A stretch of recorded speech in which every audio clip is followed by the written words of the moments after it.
Most followers of Muhammad have been indoctrinated to believe that the Quran that they have today is the same as the one that was revealed to Muhammad 1400 years ago. But the Samarqand and the Topkapi Qurans prove otherwise. What are the facts? We have shown in our chapters 18, 27, 29, 36, 46, 50, 54, 78, 90, and 94 the different occasions and stories as documented by the followers of Muhammad regarding missing, abrogated, abrogating, and interloped verses in the Quran. This chapter reveals another aspect of these differences that completely negate the Muhammadan assertions that the Quran that we have today is the same as that allegedly revealed to Muhammad 1400 years ago. Our listeners must be aware by now that irrespective of the enormous number of references that we recite and are available to all in the world to read, the followers of Muhammad have absolutely no choice but to refute reality, facts, and documentary evidence, although all of these are the product of Muhammadan Muslim records. The reason is obvious and very simple, since to accept any of these records as fact renders the allegedly incorruptible Quran null and void. The believers have absolutely no option but to be in a permanent state of denial, denial, denial.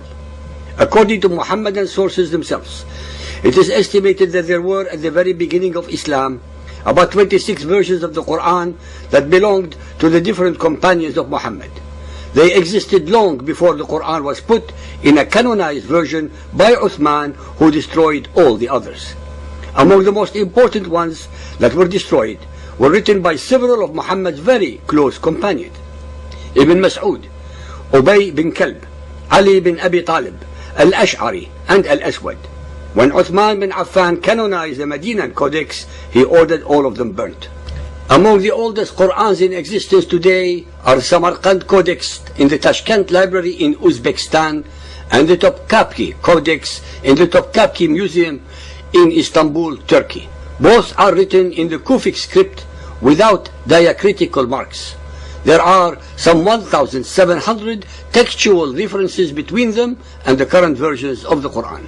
It is extremely important to point out that almost all of these manuscripts and documents are neither dated nor do they have details of their place of origin, making it very difficult to pinpoint their time and source. Bukhari 6.468, narrated by Ibrahim.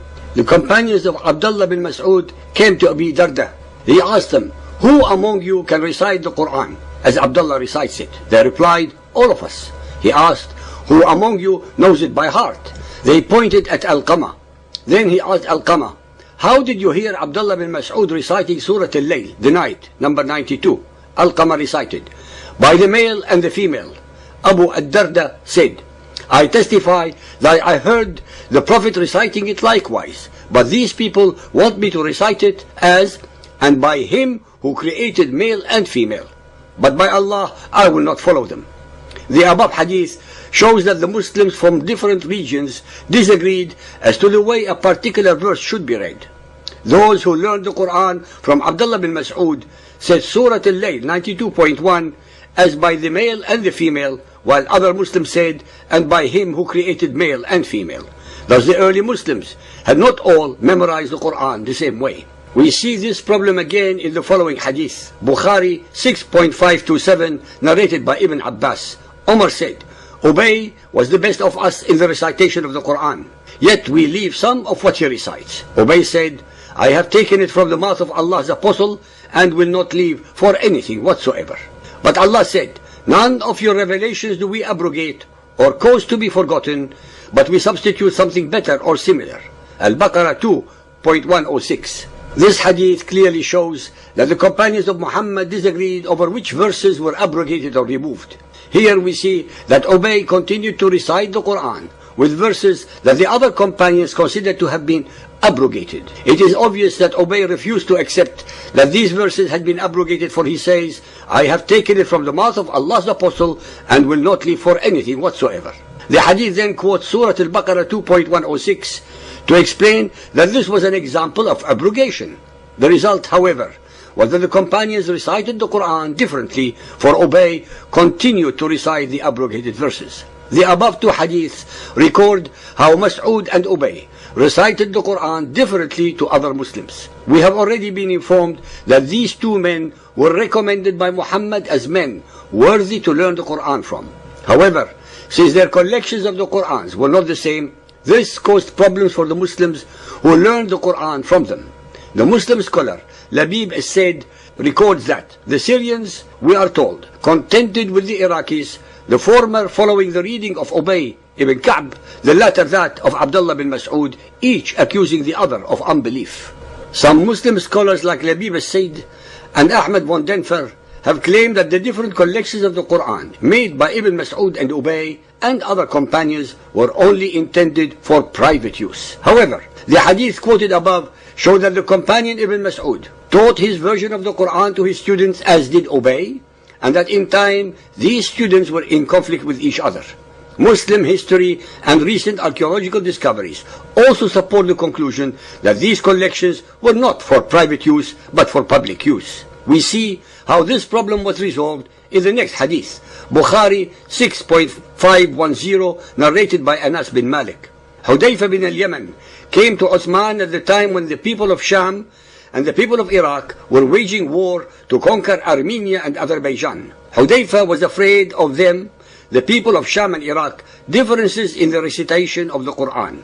So he said to Uthman, O chief of the believers, save this nation before they differ about the Quran. So Uthman sent a message to Hafsa saying, send us the manuscript of the Quran so that we may compile the Quranic materials in perfect copies and return the manuscripts to you.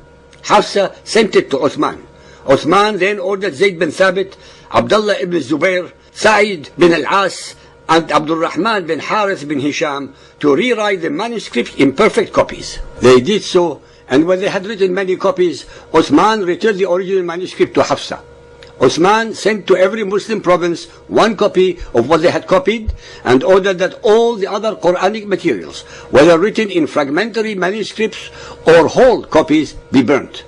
The problem of having different versions of the Quran was resolved by summarily burning all 7 variations that Muhammad allowed, as well as the collections made by the other companions.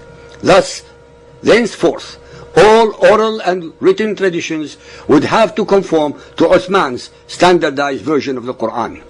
Our listeners should note that the Bible has never had a wholesale burning to standardize its texts in the way that the Quran has. The next question that we need to ask is, did Uthman and his team do any editing or selecting when they made their versions of the Quran? The next hadith shows us that there was editing and selecting involved. Bukhari 8.817, narrated by Umar ibn al-Khattab. Allah sent Muhammad with the truth and revealed the holy book to him, and among what Allah revealed was the verse of the rajm, the stoning of married persons, male or female, who commit illegal sexual intercourse. And we did recite this verse and understood and memorized it. I'm afraid that after a long time has passed, somebody will say, by Allah, we do not find the verse of the rajm in Allah's book, and thus they will go astray by leaving an obligation which Allah has revealed. It is obvious that Umar was convinced that stoning an adulterer was part of the Quran and should not be removed. The modern Quran, however, does not contain these verses. So where have they gone?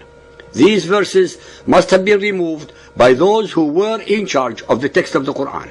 What is clear is that Umar remembered these verses and did not think that they should have been edited, while others obviously did, and so today they are not in the modern Quran.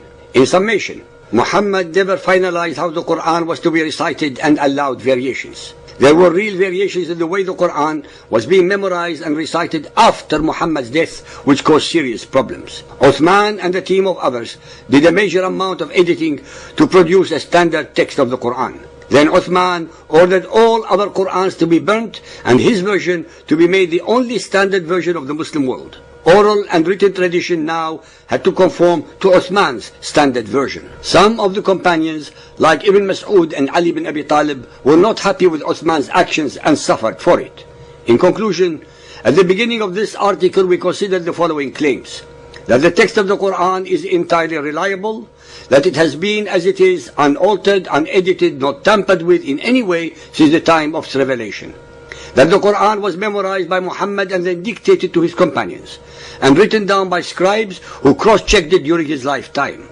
Not one word of its 114 chapters have ever been changed over the centuries. So-called believers and unbelievers, having now recited many of the hadiths and other sources, it is obvious that these Muslim claims are an exaggeration and have no support at all from the authoritative hadiths. In fact, the hadiths record the exact opposite. They say that Muhammad never standardized the Quran and allowed variations, and that the early Muslims memorized the Quran differently. Then Uthman and a team of scholars edited and standardized one version of the Quran and had all the others burnt. I have no doubt that the collection of the Quran that Uthman made is one good record of what Muhammad recited. However, it was not the only good collection that was made, and it was not a collection made by Muhammad.